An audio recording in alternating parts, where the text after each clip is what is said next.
She had not sung that song for anyone, not once, not in 8 years.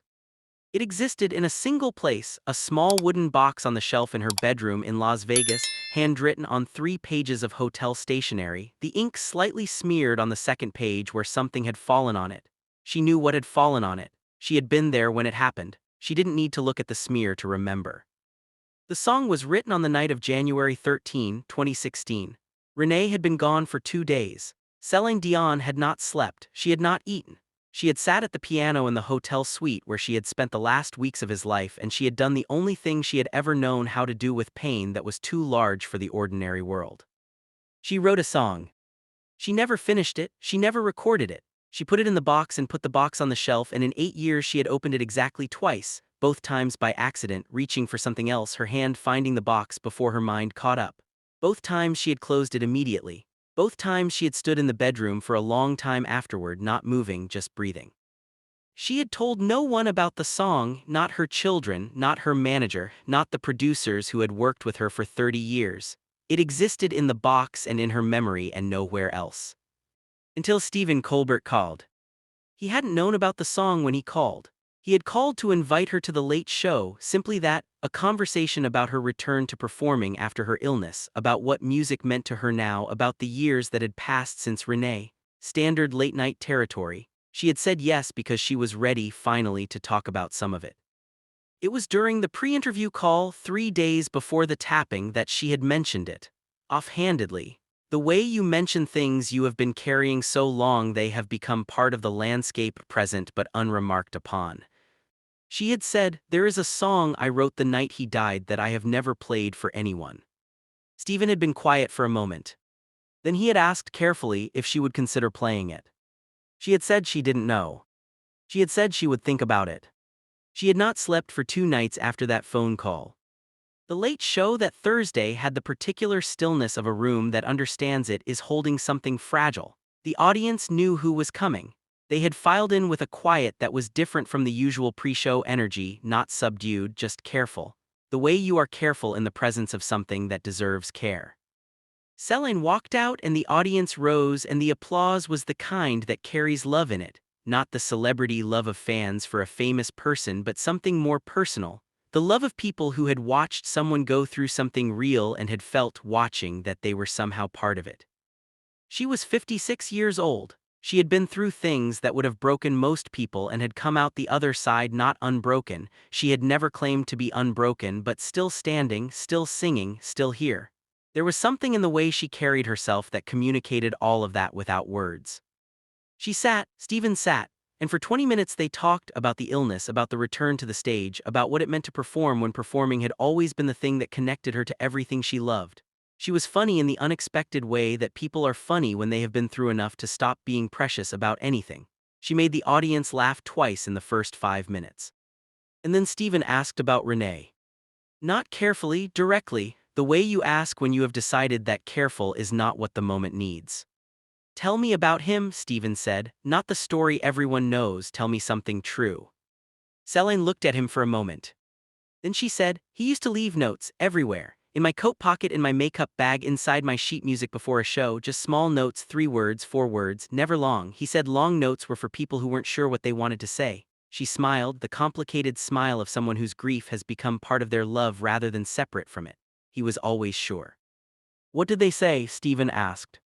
"Different things," she said. "Sometimes just my name, sometimes," she stopped, "sometimes just encore, like a request, like whatever had just happened between us, he wanted it again." The studio was very quiet. "I found one," she said, "in the pocket of a coat I hadn't worn in 2 years, after he was gone, a note I had never seen. It said, 'You will be okay, I already know.'" Several people in the audience were crying, silently, without drawing attention to themselves, the private crying of people who have been ambushed by their own feelings. Stephen looked at her steadily. "Celine," he said, "when we spoke before the show you mentioned a song." She looked at him. She had known this was coming. She had spent 3 days deciding whether she was ready and had arrived at the answer that she would not know until the moment arrived. "I mentioned a song," she said carefully. "You wrote it the night he died." "Yes." "You've never played it for anyone." "No." Stephen was quiet for a moment. Did you bring it? He asked. Celine reached into the small bag beside her chair. She removed a wooden box, small, simple, the kind that might hold jewelry or letters. She set it on the desk between them. She did not open it. Subscribe and leave a comment, because what Celine Dion did next and what came out of that box stopped every person in that studio completely. The studio was so silent that the sound of the box on the desk was audible. Stephen looked at it, then at Celine. You don't have to, he said. I know, she said. She looked at the box for a long moment. 8 years of looking away from it. 8 years of reaching for something else and finding it by accident and closing it immediately. 8 years of the song existing only in the box and in her memory. She opened it. Inside, folded 3 times, were 3 pages of hotel stationery. She took them out. Her hands were not entirely steady. She did not try to make them steady. She unfolded the pages. She looked at the words she had written on the night of January 13, 2016.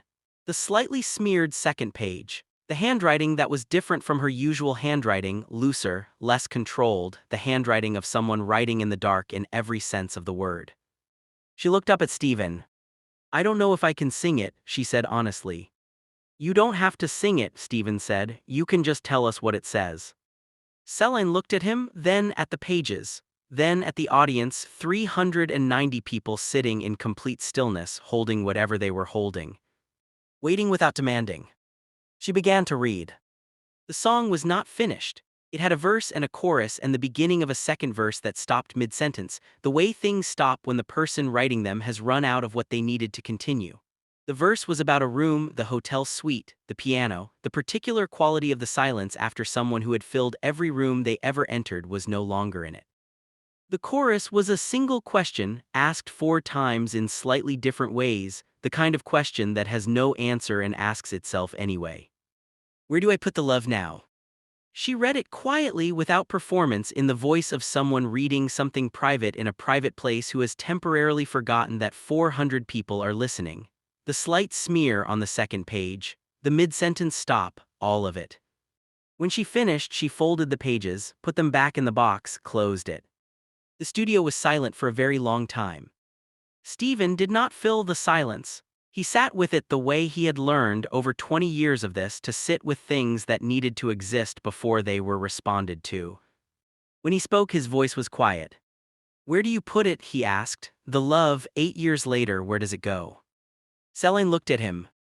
Into the music, she said. All of it, every note I sing, every show, every time I stand on a stage and open my mouth. She paused. He is why I sing, he was always why I sang, he knew that before I did. She looked at the box on the desk. The love doesn't go anywhere, it just changes shape. Stephen nodded. Will you sing something? He said. Not the song from the box, something else, something for him. Celine was quiet for a moment. Then she stood up. She walked to the piano that had been placed at her request at the side of the stage.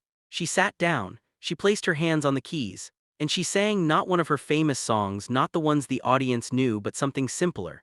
A melody that sounded like it had been waiting inside her for a long time and had simply decided that tonight was the night to come out. She sang without words for the first 2 minutes. Just the melody, just her voice, just the piano. Then the words arrived, not written words, not rehearsed words, but the words that came in the moment, the way words come when you have finally stopped protecting yourself from what you actually feel.